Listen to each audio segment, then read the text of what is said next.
দেখুন, আপনি এবং আমি কখনোই প্রলুব্ধ হওয়া থেকে বাঁচতে পারবো না। হারাম সবসময় আমাদের সামনে আসবে, আর এটা সবসময় আমাদেরকে আহ্বান করবে। আর শাইতানু ইয়াইদুকুমুল ফাকর, শয়তান তোমাদেরকে দেউলিয়াতের প্রতিশ্রুতি দিবে। অন্য কথায়, যখন আপনি হালাল পথে চলবেন, শয়তান আপনাকে প্রতিশ্রুতি দিবে তুমি সুযোগ হারিয়ে ফেলছো, তুমি বঞ্চিত হচ্ছ, সবাই কত মজা করছে, তুমি অনেক মজা করতে পারতে, তুমি আরও অর্থ উপার্জন করতে পারতে, তুমি আরও ইন্দ্রিয় সুখ উপভোগ করতে পারতে। সেই সব সময় আপনার কাছে বিজ্ঞাপন দিতে থাকবে বিকল্প পণ্যের, বিকল্প পন্থার, নিজের কামনাকে চরিতার্থ করার। কিছু যায় আসে না যে কতটুকু কোরআন মুখস্থ করেছেন, কিছুই যায় আসে না যে কি পরিমাণ তাহাজ্জুদ আপনি পড়েছেন, এগুলো কোনোটাতেই আসে যায় না। শয়তান থামবে না। দিন শেষে আপনি তো একজন মানুষই। দিন শেষে কামনা বাসনাগুলো আপনার মাঝে থাকবে, আর শয়তান থামবে না, সে আপনার পেছনে লেগেই থাকবে। শয়তানের একটা কৌশল আল্লাহ বর্ণনা করেছেন। তার মনস্তাত্ত্বিক কৌশলটি হল যায়্যানা লাহুমুশ শাইতানু আমালাহুম। শয়তান তাদের কাজগুলোকে তাদের কাছে আকর্ষণীয় করে দেয়। শয়তান আপনার কাছে আসবে, আপনাকে প্রলুব্ধ করবে। তখন আপনি বলবেন, হ্যাঁ এটা খারাপ, কিন্তু আমি তো অনেক ভালো কাজও করি। হ্যাঁ আমি এলোমেলো কাজ করছি, কিন্তু আমি তো নামাজও পড়ছি। আর আমি তো কাফেরও না, তো সমস্যার কিছু নেই। আর এইবার করেই আমি থেমে যাব। এমন না যে আমি এটা করতেই থাকবো, শুধু একবারই করব। এভাবে নিজেকে সব ধরনের যুক্তি দিতে থাকেন, নিজে নিজে এটাকে বৈধতা দিতে থাকেন। আপনার চিন্তায় এটা এখন আর অতটা খারাপ না। আর তারপর যখন এমন মানুষ চারপাশে থাকেন যাদেরকে বলেন যে এটা তো খারাপ, আর তারপর যখন এমন মানুষের চারপাশে থাকেন যাদেরকে বলেন যে এটা তো খারাপ, তারাও আপনাকে বলে, না ভাই কাম অন, এটা অতটা খারাপ না, থামো তো, এরকম কথা বলো না, না আল্লাহ ওইরকম না, আল্লাহ তোমাকে শাস্তি দিবেন না, কেন এরকম হতাশাজনক কথা বলছো, তুমি অতিরিক্ত চিন্তা করো। আপনি তা শুনেন, আর এটা আপনাকে প্রভাবিত করতে শুরু করে। কিন্তু যখন কাজটা করে ফেলেছেন, যেটাই করেছেন, হতে পারে এটা অ্যালকোহল অথবা অন্য কোনো মাদক, এটা কারোর সাথে সম্পর্ক হতে পারে, সেটা যাই হোক, যখন নিজেকে বলেন যে এটাই শেষবার, কিন্তু এটাই শেষ তো না। কারণ যখনই কাজটা ঘটে যায় আর কয়েকদিনের মধ্যে অনুশোচনাও কেটে যায়, তখন মোবাইলে আরেকটা মেসেজ চলে আসে, তারপর আরেকটা দাওয়াত আসে, তারপর আপনি বলেন না এটাই শেষবার, আবারও সেই চক্রে আটকে যান, আর আবারও সেটা করেন, আর তা করতেই থাকেন। শয়তান ঠিক এটাই চেয়েছিল। মানুষ এই চক্র বন্ধ করতে পারে, আল্লাহর প্রতি নিবিষ্ট হয়ে বলতে পারে, ইয়া আল্লাহ, আমার বন্ধুরা কি বলছে তাতে কিছু যায় আসে না, শয়তান কি ওয়াসওয়াসা দিচ্ছে তাতে কিছু যায় আসে না, কতবার এই বিভৎস চক্রে আটকা পড়েছি তাতে কিছু যায় আসে না।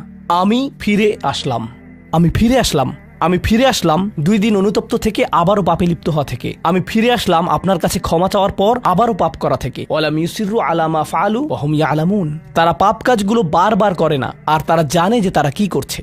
আমি সেই লোকদের অন্তর্ভুক্ত হব না। ওয়ালাইসাতিত তাওবাতু লিল্লাযিনা ইয়ামালুনা আস-সাইয়্যাত। তওবা, অনুশোচনা তাদের জন্য কাজ করে না যারা পাপ করতেই থাকে। এমনকি তওবা করার পরেও এটা সেই মানুষদের জন্য না যারা এই চক্রে আটকে যায়। এটা তাদের জন্য যারা বলে, ইয়া আল্লাহ, আমি জাহান্নামে যেতে চাই না, আমি জাহান্নামের যোগ্য অনেক কাজ করেছি, কিন্তু এখন আমি থেমে যাচ্ছি। আর এটাই চূড়ান্ত। তারা হলেন আল্লাহর কাছে বিশেষ মানুষ।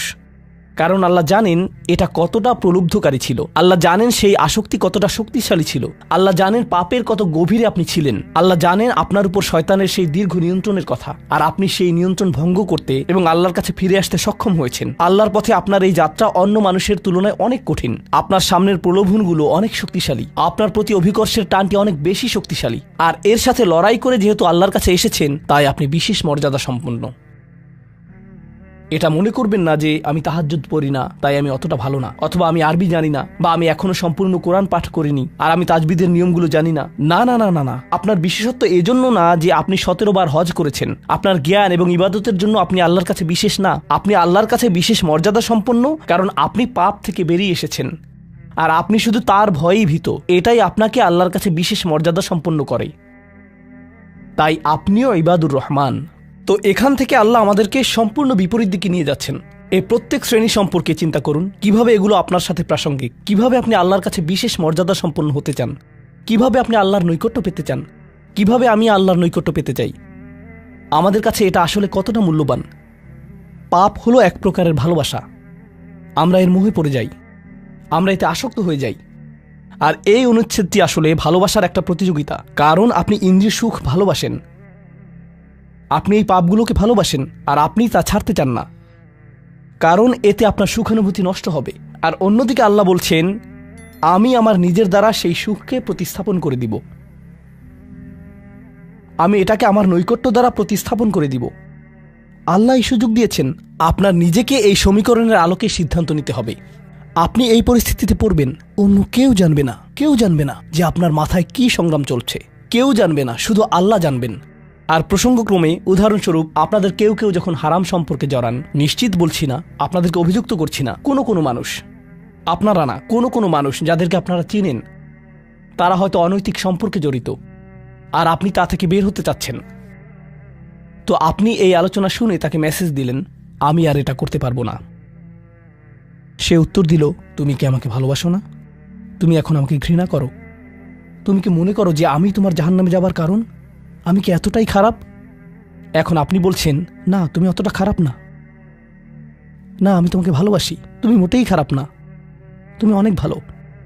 ঠিক আছে, যদি আমার সাথে সম্পর্ক সমাপ্ত করতে চাও, আজকে রাতে আমার সাথে দেখা করো, আর আমার মুখের সামনে এটা শেষ করো। না, এটা আমি করতে পারবো না। ঠিক আছে, তুমি আমাকে ঘৃণাই করো, আচ্ছা ঠিক আছে, আমি আসছি। এটা আবার শুরু হয়ে গেল, আর এরপর আপনি আবারও তওবা করতে চান। দেখতে পাচ্ছেন, এটা শুধুমাত্র আপনি না, আপনি হয়তো আবেগগতভাবে কোনো কিছুতে জড়িয়ে যেতে পারেন, আর এখন আপনি আবেগগতভাবে ব্ল্যাকমেলের শিকার হচ্ছেন। এর দ্বারা আপনি খারাপ বোধ করবেন।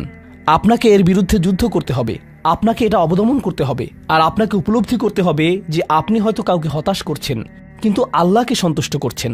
আর আপনি এটা শুধু নিজের জন্যই করছেন না, বরং এটা ওই মেয়ের জন্যও করছেন, বা ওই ছেলের জন্যও করছেন যে আপনার মেসেজের জবাব দিচ্ছে।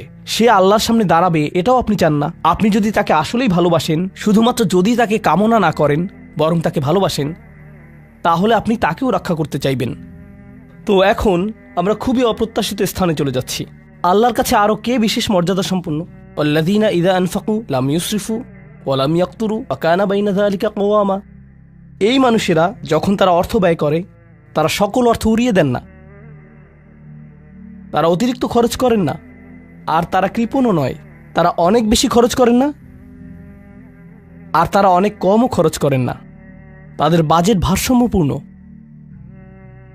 বাজেটের সাথে আল্লাহর নৈকট্যের সম্পর্ক কি? সম্পর্ক রয়েছে, কারণ আল্লাযীনা ফি আমওয়ালিহিম হাক্কুন মালুম, তাদের অর্থে অন্যদের অধিকার রয়েছে যা সুবিদিত। আপনার পিতামাতার অর্থনৈতিক সহায়তা প্রয়োজন, আপনার সন্তান, আপনার ভাই বোন, আপনার স্ত্রীর প্রয়োজন, এমন অনেক ক্ষেত্র রয়েছে যার জন্য আপনার অর্থ প্রয়োজন। কিন্তু যখন আপনি প্রয়োজনহীন জিনিসে আসক্ত হয়ে পড়েন, আর আপনার অর্থ যখন ব্যয় হয় সিনেমার পর সিনেমা, সিনেমার পর সিনেমায়, সাবস্ক্রিপশনের পর সাবস্ক্রিপশনে, গেমের পর গেম, এরপর গেমে, গাড়ির জন্য নতুন যন্ত্রাংশ কেনার পেছনে, যেই চাকা দেখতে উল্টো দিকে ঘূর্ণায়মান, তার প্রয়োজন আপনার নেই। সেগুলো আপনি দেখবেন না যখন আপনি গাড়ি চালাবেন, সেটা অন্য কেউ দেখবে। এগুলো ঘুরবে অন্য কারোর জন্য, আপনার জন্য না। যন্ত্রাংশ অথবা ডিভাইস, আপনি নতুন আইফোন ছাড়াও বেঁচে থাকবেন, এতে কোনো ক্ষতি হবে না।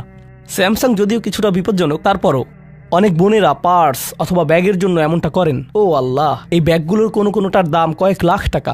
বলছি না যে আপনি এগুলোর কোনোটাই কিনতে পারবেন না, কিন্তু আল্লাহ বলছেন ঠিক আছে খরচ করো, কিন্তু অতিরিক্ত খরচ করো না। আপনাদের কারো কারো জন্য আবার সবচেয়ে খুশির বিষয় হলো টাকা ধরে রাখা।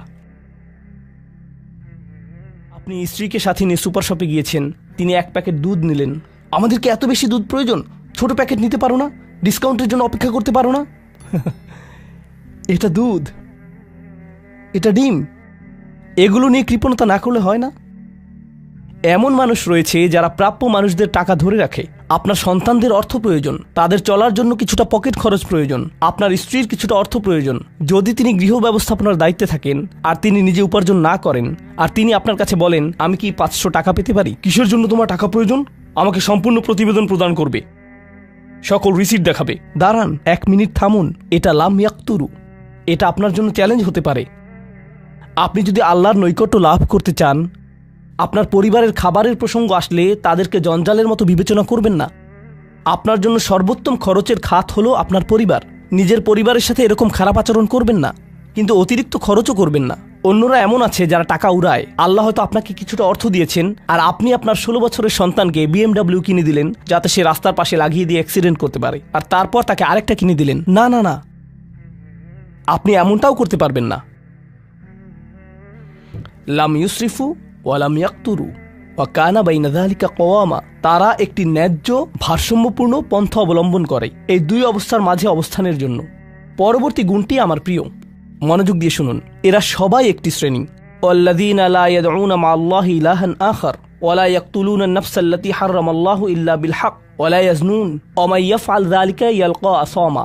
তারা আল্লাহর পাশাপাশি অন্য কোনো উপাস্যের কাছে প্রার্থনা করে না, আর আল্লাহর পাশাপাশি অন্য কোনো উপাস্যের কাছে প্রার্থনা না করা অবস্থায় তারা কাউকে হত্যা করে না এবং তারা ব্যভিচারে লিপ্ত হয় না।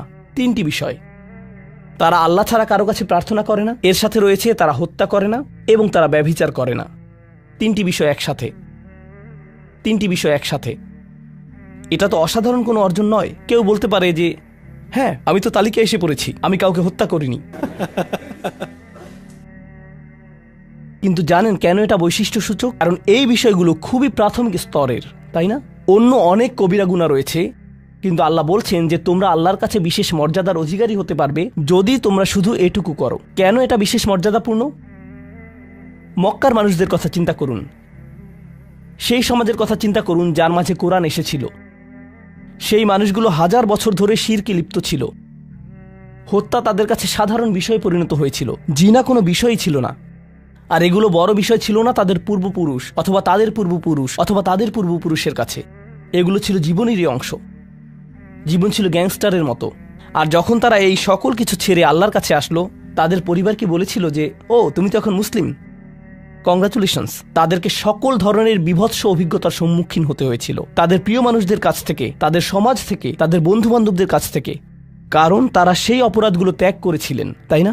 কিছু মানুষের জন্য শুধুমাত্র ঈমান গ্রহণ করা, শুধুমাত্র অপরাধী জীবন থেকে বেরিয়ে আসা, শুধুমাত্র জিনা থেকে বেরিয়ে আসা ছিল এতটাই বড়। আপনারা যারা সম্মানিত পরিবারে বেড়ে উঠেছেন, পরিশুদ্ধ পরিবেশের মাঝে ছিলেন, আপনার জন্য সেই ধরনের বিপত্তিতে না পড়াটা সহজ অথবা সহজতর। এখনকার সময়ে যে কোনো কিছুই সহজ, কিন্তু আপনাদের যারা অমুসলিম অবস্থা থেকে এসেছেন, আপনি চারপাশে অপরাধ সংঘটিত হতে দেখেছেন, আপনি চারপাশে মাদকের আসর দেখেছেন, আপনি চারপাশে নারী লিপ্সা দেখেছেন, প্রত্যেক সাপ্তাহিক ছুটির দিনই ক্লাবে যেতেন, আর তারপর আপনি আল্লাহর পথে আসলেন, আপনি ঈমান গ্রহণ করলেন। সেই জীবন থেকে আপনার এই যাত্রাটি ছিল বিশাল এক যাত্রা, আর আল্লাহ এটা স্বীকার করেছেন এবং বলেছেন যে এটা বেশ বড় ব্যাপার যে কিছু মানুষ এমনটা করেছে। শুধু এই বিবেচনায় তারা বিশেষ মর্যাদাময়, তারা অন্য কিছু জানে না, তাদের ব্যাপক কোনো জ্ঞান নেই, কিন্তু মূল বিষয় হলো তারা আল্লাহর সন্তুষ্টির জন্য হিজরত করেছেন। তারা সেই বড় পাপগুলো থেকে আল্লাহর অভিমুখে যাত্রা করেছেন। এটা অবিশ্বাস্য, কিন্তু এই আয়াতগুলোতে আল্লাহর করুণা এখনো সমাপ্ত হয়নি। প্রথমত সেই তিনটি বিষয় যা আমি উল্লেখ করেছি, শিরক বা আল্লাহ সম্পর্কে অশ্রদ্ধা প্রদর্শন করা, হত্যা এবং ব্যভিচার, এগুলো অনেক বড় পাপ। তো আল্লাহ কি বলছেন? ইউদাআফ লাহুল আযাবু ইয়াওমাল কিয়ামা ওয়া ইয়াখলুদ ফীহি মুহানা। এমন মানুষের জন্য শাস্তি দ্বিগুণ করা হবে আর তারা সেখানে থাকবে অপমানিত অবস্থায়। এই পাপগুলো আল্লাহর কাছে ছোট বিষয় না, বিশেষত তিনটা পাপ একসাথে। কিন্তু প্রসঙ্গক্রমে সবচেয়ে খারাপ অপরাধ শিরক। সবচেয়ে খারাপ অপরাধের মধ্যে দ্বিতীয়টি হলো যখন আপনি একজন ব্যক্তিকে হত্যা করেন। এটা কাকে হত্যা করার সমতুল্য? গোটা মানবজাতিকে। এটা হলো দ্বিতীয় বৃহত্তম অপরাধ। আর তারপর তৃতীয় বৃহত্তম অপরাধ কোনটি? জিনা।